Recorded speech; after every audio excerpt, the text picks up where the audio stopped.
ચલો ready start. કાયદાનો પ્રસ્થાપિત સિદ્ધાંત. ફોજદારી ન્યાય પ્રણાલીમાં ફરિયાદ પક્ષે કથિત આરોપી સામેનું તોહમત તમામ શંકાથી પર નિશંકપણે સાબિત કરવાનું હોય છે.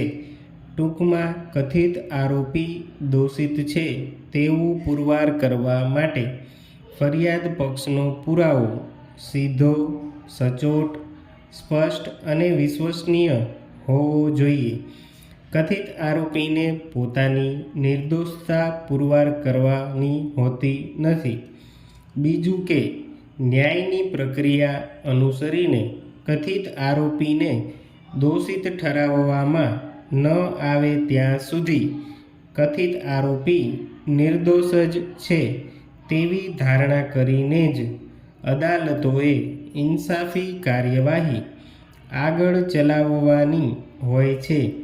સદર અનુમાનનું ખંડન ફરિયાદ પક્ષે સીધો, સચોટ, સ્પષ્ટ અને વિશ્વસનીય પુરાવો રજૂ કરીને કરવાનું હોય છે. પોતાનો કેસ સાબિત કરવામાં ફરિયાદ પક્ષ ભૂલ કે ચૂક કરે અને એકાદ ખૂટતી કડી જોડવાની રહી જાય તો તેનો સીધો લાભ બચાવ પક્ષને મળવાપાત્ર થાય છે.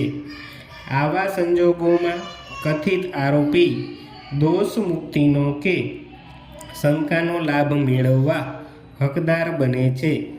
પુરાવાનું મૂલ્યાંકન શબ્દ ભારતીય પુરાવા અધિનિયમમાં કોઈ પણ સ્થળે વ્યાખ્યાયિત કરવામાં આવેલો નથી, પરંતુ પુરાવાનું મૂલ્યાંકન માત્ર ને માત્ર ભારતીય પુરાવા અધિનિયમની કલમ 3માં દર્શાવેલ પ્રૂવ અને નોટ પ્રૂવ શબ્દો ઉપર અવલંબે છે.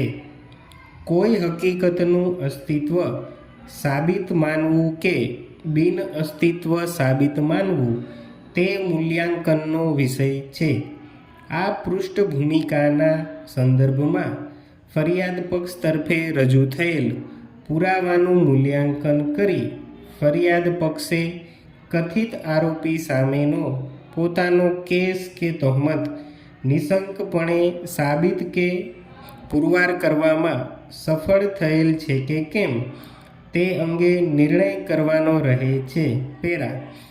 આ કામે રેકર્ડ પરના પુરાવાનું મૂલ્યાંકન કરતા પહેલાં ફોજદારી કાર્યવાહીમાં પુરાવાનું મૂલ્યાંકન કરતી વખતે પ્રસ્થાપિત થયેલ કેટલાક સિદ્ધાંતો લક્ષ્યમાં લેવા જરૂરી છે, જે નીચે મુજબ છે.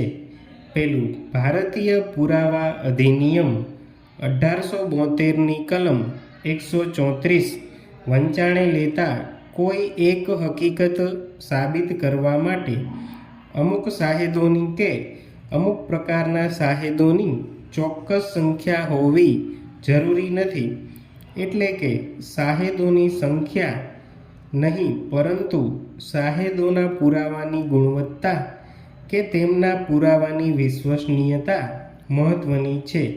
બીજું, ફોજદારી કાયદા મુજબ ફરિયાદ પક્ષે કથિત આરોપી સામેનો પોતાનો કેસ નિશંક પુરાવાથી પુરવાર કરવાનો હોય છે. જ્યારે આરોપી પક્ષે પોતાનો બચાવ સંભવિતતાના સિદ્ધાંત ઉપર પુરવાર કરવાનો રહે છે, અને તે માટે આરોપી પક્ષે ફરિયાદ પક્ષના સાહેદોના પુરાવા દરમિયાન ઉલટ તપાસ વખતે તે હકીકત પુરવાર કરી શકે છે. સ્ટોપ.